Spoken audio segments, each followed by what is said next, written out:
एक राजा के राज्य में सभी लोग एकादशी का व्रत रखते थे। वहाँ की प्रजा, नौकर चाकरों से लेकर पशुओं तक को एकादशी के दिन अन्न नहीं दिया जाता था। एक दिन एक दूसरे के राज्य का एक व्यक्ति राजा के पास आकर बोला, महाराज, कृपा करके मुझे नौकरी पर रख ले। तब राजा ने उसके सामने एक शर्त रखी कि ठीक है, रख लेते हैं, लेकिन रोज तो तुम्हें खाने को सब कुछ मिलेगा, पर एकादशी को अन्न नहीं मिलेगा। उस व्यक्ति ने उस समय हाँ कर ली, पर एकादशी के दिन जब उसे फलाहार का सामान दिया गया तो वह राजा के सामने जाकर गिड़गिड़ाने लगा, महाराज, इसे मेरा पेट नहीं भरेगा, मैं भूखा हूँ, मर जाऊँगा, मुझे खाने के लिए अन्न दे दो। राजा ने उसे शर्त की बात याद दिलाई, फिर भी वह अपनी बात पर अड़ा रहा और अन्न छोड़ने को राजी नहीं हुआ। तब राजा ने उसे आटा, दाल, चावल आदि दिए। वह नित्य की तरह नदी पर पहुंचा और स्नान कर भोजन पकाने लगा।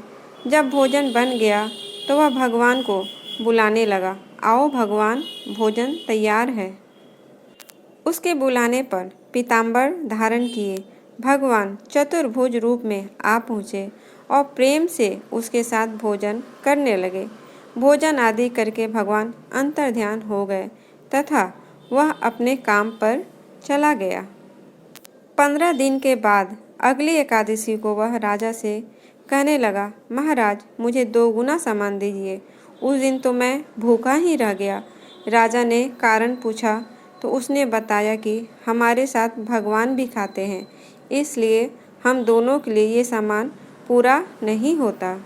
यह सुनकर राजा को बड़ा आश्चर्य हुआ। वह बोला, मैं नहीं मान सकता कि भगवान तुम्हारे साथ खाते हैं। मैं तो इतना व्रत रखता हूँ, पूजा करता हूँ, पर भगवान ने मुझे कभी दर्शन नहीं दिए। राजा की बात सुनकर वह बोला, महाराज, यदि विश्वास ना हो तो साथ चलकर देख ले।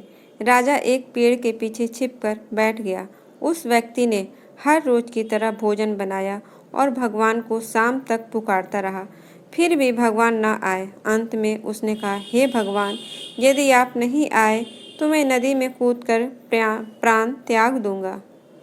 फिर भी भगवान नहीं आए। तब वह प्राण त्यागने के उद्देश्य से नदी की तरफ बढ़ा। प्राण त्यागने के उसका दृढ़ इरादा जान शीघ्र ही भगवान ने प्रकट होकर उसे रोक लिया और साथ बैठकर भोजन करने लगे। खा पी कर वे उसे अपने विमान में बिठाकर अपने धाम ले गए।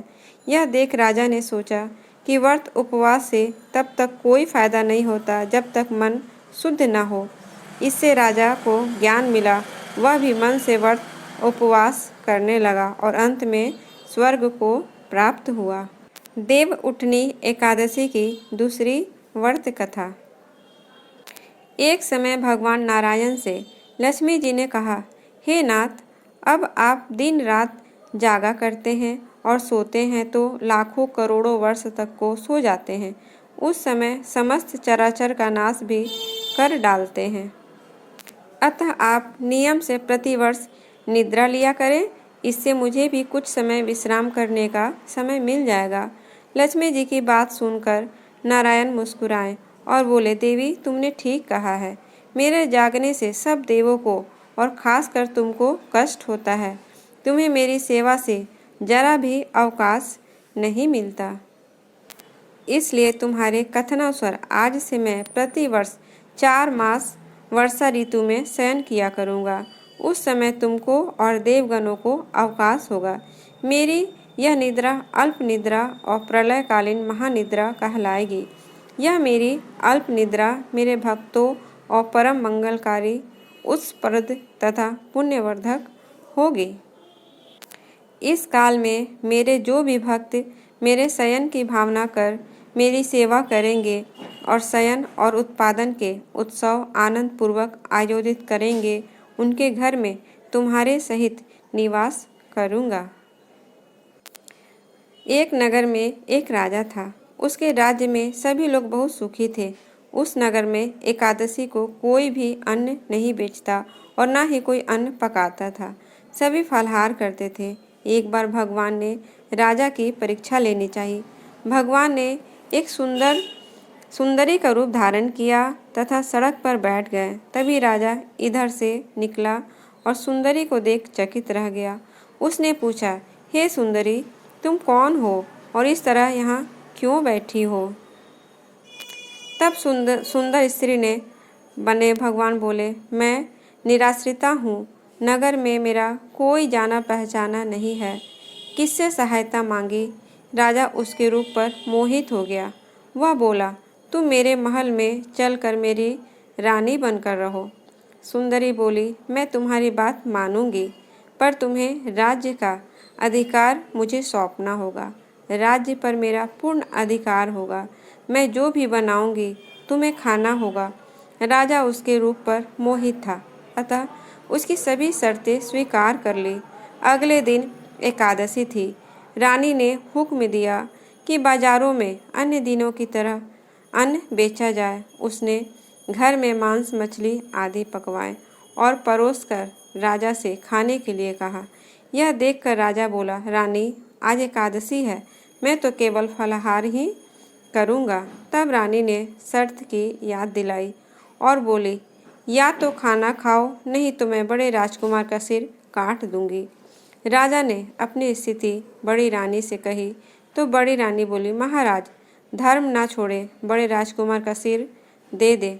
पुत्र तो मिल जाएगा पर धर्म नहीं मिलेगा। इस दौरान बड़ा राजकुमार खेलकर आ गया। माँ की आंखों में आंसू देखकर वह रोने का कारण पूछने लगा तो माँ ने उसे सारी बात बता दी। तब वह बोला, मैं अपना सिर देने के लिए तैयार हूँ। पिताजी के धर्म की रक्षा होगी, जरूर होगी। राजा दुखी मन से राजकुमार का सिर देने को तैयार हुआ तो रानी के रूप से भगवान विष्णु ने प्रकट होकर असली बात बताई। राजन, तुम इस कठिन परीक्षा में पास हुए। भगवान ने प्रसन्न मन से राजा से वर मांगने को कहा तो राजा बोला, आपका दिया सब कुछ है, हमारा उद्धार करे। उसी समय वहाँ एक विमान उतरा। राजा ने अपना राज्य पुत्र को सौंप दिया और विमान में बैठकर परम धाम को चले गए। फ्रेंड्स, आज की ये कथा आपको कैसी लगी? फ्रेंड्स, अगर आज की ये कथा आपको अच्छी लगी तो प्लीज़ मेरे चैनल को सपोर्ट करें और मेरे वीडियो को ज़्यादा से ज़्यादा शेयर करें। एक और अच्छे नए कहानी के साथ मैं मिल रही हूँ। तब तक के लिए धन्यवाद और आप अपने परिवार का ध्यान रखें।